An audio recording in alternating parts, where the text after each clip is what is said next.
नमस्कार दोस्तों। स्वागत है आपका एक बार फिर से हमारे YouTube चैनल AR एकेडमी में। तो आज हम सॉइल साइंस पढ़ेंगे और सॉइल साइंस में सॉइल मिनरल्स पढ़ेंगे। काफ़ी इम्पोर्टेंट टॉपिक है ये और इससे काफ़ी क्वेश्चन बन सकते हैं। तो चलिए शुरू करते हैं। तो सबसे पहले जानते हैं कि मिनरल्स होते क्या हैं। तो मिनरल्स नॉर्मली जो है नेचुरल अकरिंग जो सब्सटेंस होते हैं, मतलब जो सब्सटेंस नेचुरली पाए जाते हैं नेचर में, जिसमें एक केमिकल कंपोजिशन होता है। क्या? एक डिफाइन मतलब एक निश्चित उसमें केमिकल कंपोजिशन होता है, कुछ केमिकल्स होते हैं और उसका एक जियोमेट्रिक फॉर्म होता है। क्या होता है? जियोमेट्रिक फॉर्म होता है। वो हमारे क्या कहलाते हैं? मिनरल्स कहलाते हैं। एक केमिकल कंपोजिशन और जियोमेट्रिक फॉर्म। तो इसके बाद हम देखते हैं मिनरल्स का क्लासिफिकेशन देखते हैं।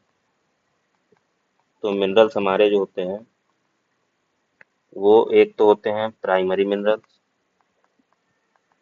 प्राइमरी। दूसरे होते हैं सेकेंडरी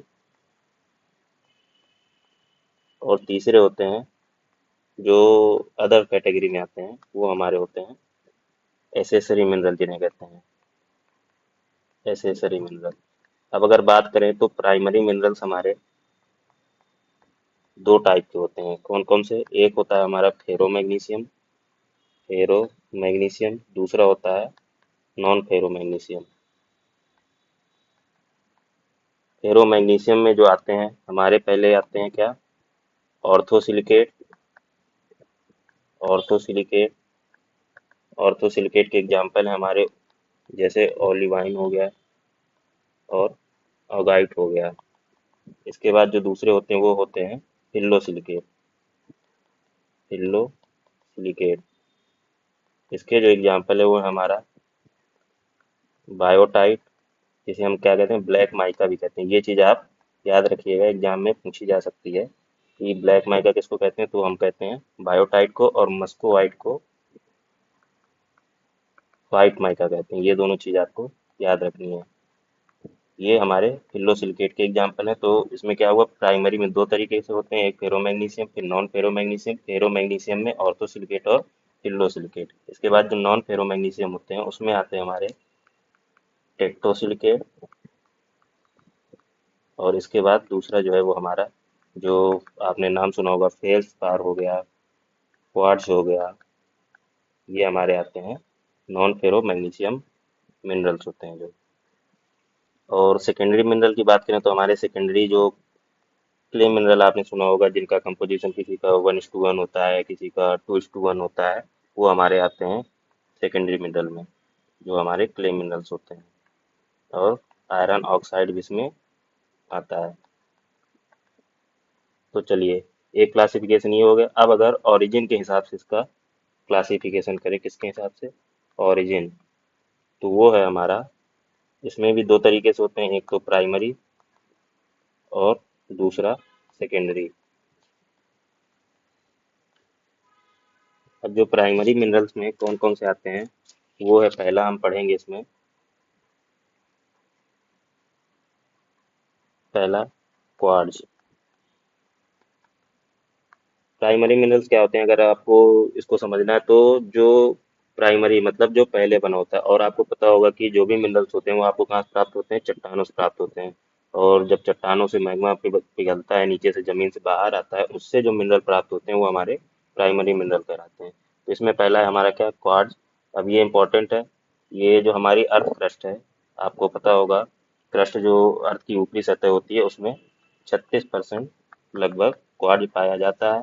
और इसका जो स्ट्रक्चर होता है, हमने आपको एक बताया ना कि इनका एक डिफाइंड स्ट्रक्चर होता है और केमिकल कंपोजिशन होता है। तो इसका जो स्ट्रक्चर होता है वो होता है हेक्सागोनल डबल हेक्सागोनल जो है इसका स्ट्रक्चर होता है।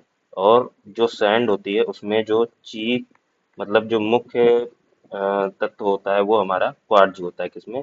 सैंड में। ये चीज़ आपको याद रखनी है। और एसिड रॉक में जो है क्वार्ट्ज जो है बहुत ज़्यादा मात्रा में होता है, जबकि बेसिक रॉक में क्वार्ट्ज नहीं पाया जाता। ये आपको याद होना चाहिए। और क्वार्ट्ज की जो बनावट होती है वो डबल हेक्सागोनल है और बहुत ही ज़्यादा हाईली पैक्ड होती है, अच्छे से पैक्ड होती है, इसलिए ये विदरिंग में रेजिस्टेंट होती है। क्या होती है? Resistant to weathering. ये चीज़ भी आपको याद रखनी है। तो ये पहला हमारा क्वार्ट्ज हो गया। इसके बाद अगर दूसरा क्वार्ट्ज का जो अगर फार्मूला की बात करें वो होता है SiO2 मतलब सिलिका ऑक्साइड। अब अगर बात करें दूसरा है हमारा फेल्ड्स्पार। फेल्ड्स्पार इसका जो फार्मूला होता है वो होता है पोटेशियम एल्यूमिनियम सिलिकेट। ये आपको अच्छे से याद रखना है।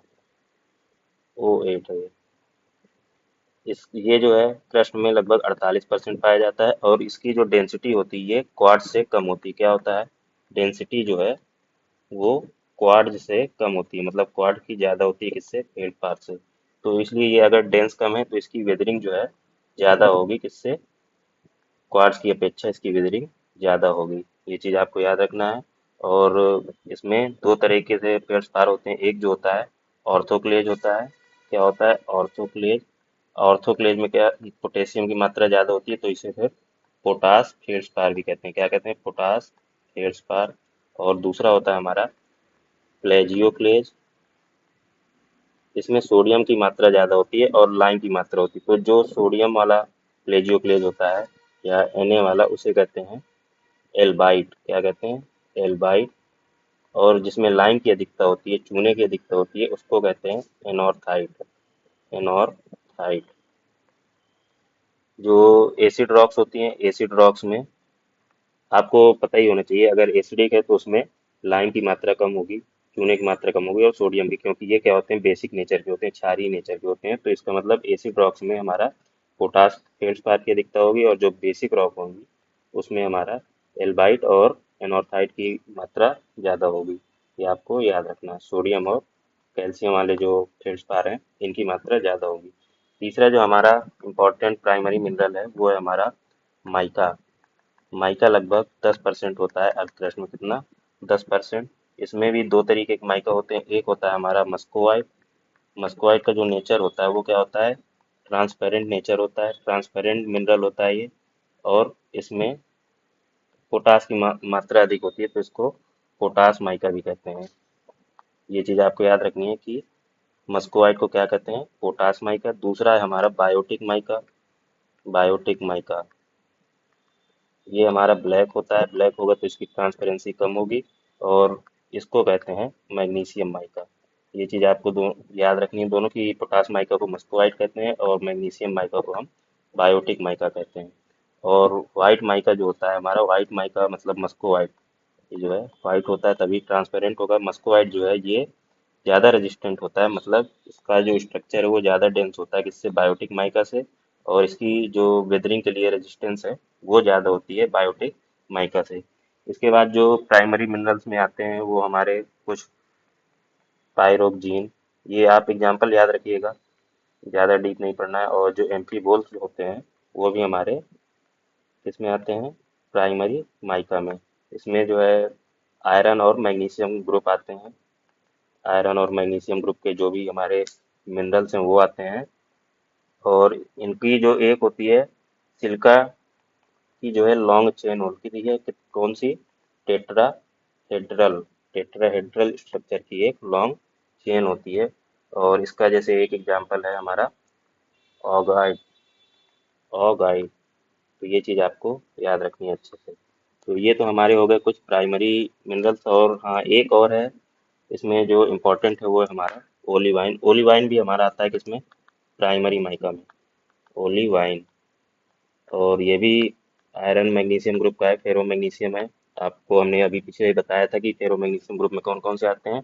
और इसका जो कलर होता है वो ग्रीन होता है। और वेदरिंग बहुत आसान होती है। क्या होता है, इजिली वेदर्ड होता है, मतलब इसका स्ट्रक्चर जो है बहुत ही ज़्यादा डेंस नहीं होता है, इसलिए इसको आइलैंड सिलिकेट भी कहते हैं। क्या कहते हैं, आइलैंड सिलिकेट। आइलैंड में क्या होता है कि लूज सॉइल होती है और विदरिंग आसानी से होती है, इसी वजह से इसको ऑलिव वाइन को आइलैंड सिलिकेट भी कहते हैं। अब जैसे कुछ फैक्ट याद रखना है तो जो सबसे ज़्यादा मोस्ट रेजिस्टेंट है वेदरिंग के लिए, वेदरिंग के हिसाब से जो मोस्टली रेजिस्टेंट है, मतलब वेदरिंग आसानी से नहीं होती, तो वो है सबसे ज़्यादा क्वार्ट्ज। ये चीज़ आपको याद रखनी है, क्वार्ट्ज।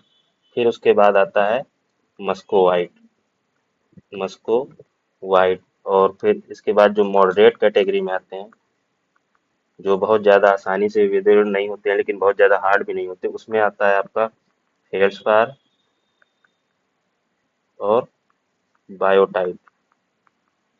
और जो आसानी से विदृढ़ हो जाते हैं, जो इजीली विदरिंग कैटेगरी में आते हैं, वो होते हैं हमारे ऑगाइट,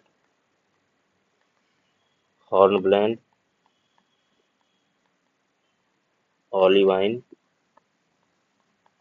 और कैल्साइट।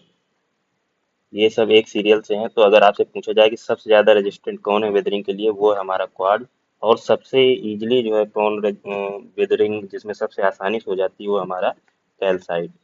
ये दोनों आपको चीज़ें याद रखनी है। इसके बाद हमारे आते हैं secondary minerals. Secondary minerals secondary minerals कौन से होते हैं? जो अर्थ सरफेस में बनते हैं, जैसे जो प्राइमरी मिनरल्स होते हैं उनकी फिर विदरिंग होती है, टूटते हैं, इधर उधर ट्रांसपोर्ट होते हैं, कभी पानी से, हवा से। तो इन सब चीज़ों के बाद जो उससे जो मिनरल बनते हैं वो हमारे कहलाते हैं क्या? Secondary mineral. सेकेंडरी मिनरल भी हमारे दो तरीके के होते हैं। पहला है हमारा सिलिकेट मिनरल। सिलिकेट मिनरल में हमारे पहले क्या आते हैं? Clay mineral. आपको हमने पिछले क्लासिफिकेशन में बताया हुआ है, क्ले मिनरल्स आते हैं। इसमें से एग्जाम्पल हैं जैसे इलाइट हो गया, मॉन्ट मोरिल्लोनाइट हो गया, कैलियोनाइट हो गया। ये जो सारे होते हैं, ये हमारे क्या होते हैं? क्ले मिनरल्स होते हैं, और ये सिलिकेट मिनरल कहलाते हैं। इनमें जो क्या होता है कि ज़्यादातर जो सेकेंडरी मिनरल्स होते हैं, इसमें दो तरह की लेयर पाई जाती हैं, और ये लेयरों से ही बने होते हैं। एक तो होता है जिसमें सिलिका की डोमिनेंट होती है, सिलिका डोमिनेंट होता है। और उसके अलावा जो होते हैं वो होते हैं एल्यूमिनियम और मैग्नीशियम की लेयर होती है। सिलिका की लेयर जो है वो डोमिनेट होती है। तो जो सिलिका डोमिनेटेड शीट होती है वो होती है हमारी टेट्राहेड्रल। ये चीज़ आपको याद रखनी है अच्छे से। जिसमें जिस भी मिनरल में सिलिका के डोमिनेंस ज़्यादा होगा, सिलिका ज़्यादा होगी, वो होगा हमारा टेट्राहेड्रल स्ट्रक्चर का।